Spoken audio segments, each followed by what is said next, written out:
Hi, my name is Gina Savastano, and I am the owner of Opulence Aesthetics. I'm cosmetic tattoo artist and also a skin and wellness strategist for Supreme Aesthetics. Awesome, Gina. So let's get started with some of our questions. Okay. So, what inspired you to transition from makeup artistry into cosmetic tattooing?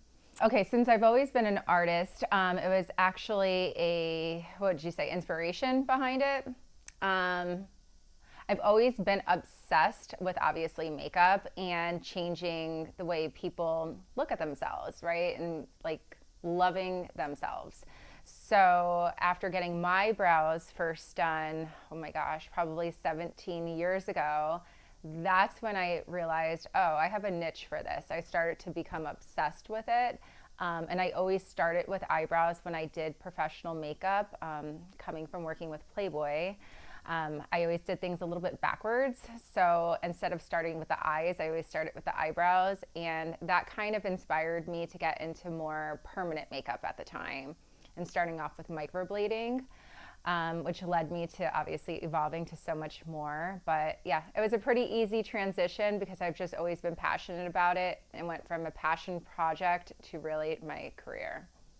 And how did your own experience with overplucked brows shape your approach to cosmetic tattooing?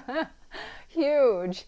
As somebody who had overplucked brows in the 90s, I look back at my high school pictures and I'm absolutely mortified with what I see. I literally had one strip of line of caterpillar eyebrows. And Lord help me if that style ever comes back again. I highly doubt it will, but it inspired me to get into what I'm doing now. And can you share a little bit about what sets Opulence Aesthetics apart from other studios? Absolutely. So when you come to Opulence Aesthetics, it's all about an experience. We don't just give you permanent makeup. I call us cosmetic tattoo artists because there's so many other things that we do offer, like areola tattoos, scar camouflage, scalp micropigmentation. There's just a ton of other services that we do offer, and I'm all about an experience. So from start to finish, between having red light therapy in the beginning to ending your service with a heated mat beneath you. Most of my clients tend to fall asleep because they say it's so relaxing, like a spa, and typically it's not. So my ultimate goal for you is to come in, feel super relaxed, and I love it when my clients pass out. And moving from New Jersey to Florida to Chicago, one by one, how have these places shaped you personally and professionally? Well, because I have moved so much and I also did move a lot growing up, it's really helped me with becoming very social and not being an introvert. So it's helped me in every aspect of my life when it comes to sales, being motivated, working a room, getting to know people. I really am one to take my time to understand somebody's wants and needs and ask detailed questions, because growing up or moving as much as I did from New Jersey to Florida to Chicago, I had no choice but to make friends everywhere I went and really hustle hard for the career that I'm in. So it did help shape me into who I am today and helped a lot with my career. And what would you say was the biggest challenge transitioning from traditional to permanent makeup? The biggest challenge I would say is it doesn't come easy to get clients right away. You think that like you get certified in permanent makeup and like regular makeup, you get wedding makeup, right? You have people that need bridal makeup, you have photo shoots, stuff like that. That comes pretty easy. That's stuff that goes on every day. But with permanent makeup, that something is permanent, you really have to be patient and realize that it doesn't happen overnight. You don't get a million clients right away. It takes time to build a clientele and then the referrals to come in, and it all starts to work itself out. And what's the most rewarding part of your day to day work then? Oh my gosh, the most rewarding part is probably seeing somebody leave with so much confidence. You never know what goes on behind closed doors with people, what's going on in their lives, but something as simple as getting your eyebrows done or a little lip blush or a scar camouflage can really change the way somebody is feeling about themselves with something as little as that. And what would you say is the biggest misconception about cosmetic tattooing? The biggest misconception is one, it's not permanent, it's semi-permanent. So when people think about it, they think it's a forever thing. It's not. It does fade out over the course of time. And that you're going to look scary, which is not true. My style is pretty conservative at your initial session because we can always build color and build your brows or build whatever, make it thicker, make it darker. It doesn't have to be so scary at your first time coming. And what are some ways that you've built trust with clients over the years? Some ways I have built trust with my clients over the years. Well, follow-up is important. I think making sure that you follow up with your clients, that you met their expectations, that you're also very clear with expectations, so you don't sugarcoat anything. You explain the process to them, and then when they do come back, that you ask them, is there anything you want to change? Is there anything that you want to add? It really is important to ask those detailed questions because you are building your clients' trust by asking them what they want and need. How do you find time for yourself amidst business and parenting? Well, it's all about balance.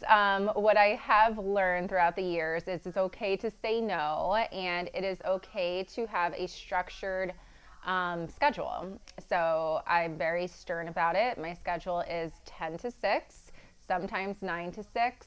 I'm off on Sundays. So because of that, I have time for my family after work. Do I still work when I go home? Yes, because I love what I do, but it doesn't seem like work to me. And also my children aren't neglected by it either because I do figure out how to give them the right attention when I am at home. And how has motherhood influenced your work and mission? Well, I mean, it's a huge part of it. I mean, ultimately my goal is to leave something or pass down something to my daughter when she gets older. If she wants to follow in my footsteps, I can have the platform ready to go for her. Or if she wants to come work for me, she could do that too. But I do everything for my children. And what does confidence mean to you? Well, confidence to me is not about how you look on the outside, truly. It starts from the inside. I think it's finding peace within yourself, that life doesn't have to be perfect, but you have a choice of how you want to make it. And if you are at peace with everything, that's when you can exert true confidence. How do you help your clients tap into their confidence? Yeah, so I sometimes, if I can relate to them, I will. I try to point out all the positives about them. And of course, whatever service I am providing them, that will help them also, even though it's something that's aesthetically pleasing, it does help. But I want them to leave feeling like, wow, I love myself. That is my goal. Why is helping women feel beautiful such a personal mission for you? Yeah. Personal experience. I was not the prettiest person growing up. I was a little bit awkward. I wasn't like the hottest chick in the school. And so I feel like I was a little bit picked on. They called me Bambi growing up because I was so lanky. I had really short curly hair. I had acne. So I know what it's like to feel like you're not the best version of yourself. So it's nice that like growing up, as I've gotten older, I became way more confident because I chose to take care of myself. And can you describe a moment that a transformation of one of your clients really moved you? Yes, it was my very first set of areolas. She had a mastectomy and she had 2 really large scars, and seeing the reaction on her face once I gave her her first set of areola tattoos and her telling me she hasn't had a date in, I think she said she hasn't had a date in about 17 years since her husband passed away, and that she was going to start getting back into dating for her first time, a little late in life too, but she never wanted to date because she was worried about having to take her shirt off. And this gave her the confidence to want to put herself out there again, and to see the tears in her eyes literally brought tears of happiness and joy into my eyes. That was probably the best experience I've ever had. That's amazing. And going to a bit of a different direction, after work, what's some of your guilty pleasures that you like? Ooh, okay. So after work, my guilty pleasures definitely are hot yoga. I love, love, love hot yoga. So I try to do that. And then, of course, like any other woman, I want to pour a really good glass of Whispering Angel and chill out and binge on reality TV. And what does a perfect day off look like to you?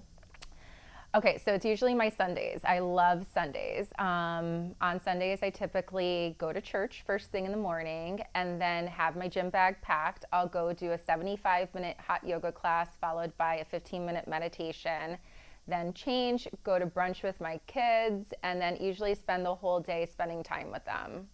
That sounds like a perfect day. Yeah. And if you could tattoo any celebrity's brows, who would you choose? Okay, so I thought about this, and it's one that I think about every day. It's the Real Housewives of Beverly Hills.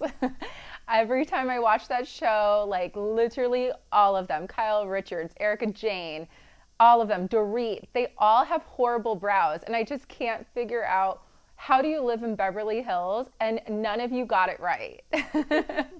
I literally DM'd them before on Instagram and said, if you're ever in town, please, I'll take care of you. That's so funny. And what is your beverage of choice for a night out? I'm usually a wine girl. I'm not really big into hard alcohol. If I were to have one, probably be like a skinny margarita or something. And what's your go-to coffee order? At Starbucks, it is not that difficult. It is a cappuccino made with almond milk and one Splenda. Perfect. And when did you realize that your work had the power to change lives? Well, when I got it done to myself, it changed my life. Waking up and like getting ready and going without needing to put so much effort in was really game changing for me. So I know that every single person I touch, they have the same experience as well. And where do you see yourself in 5 years personally and professionally?